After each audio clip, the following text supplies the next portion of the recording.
Alright, so here's the engine. It looks brand new because it is. So here's a box full of stuff that I'm actually going to be putting on the Predator.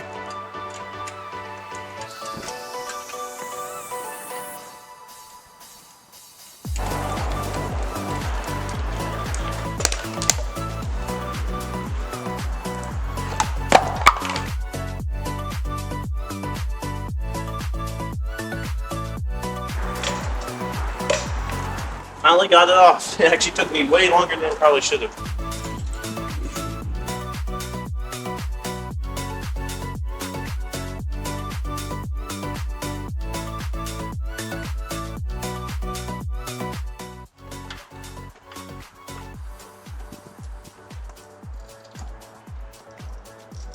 Alright, so I just finished the engine.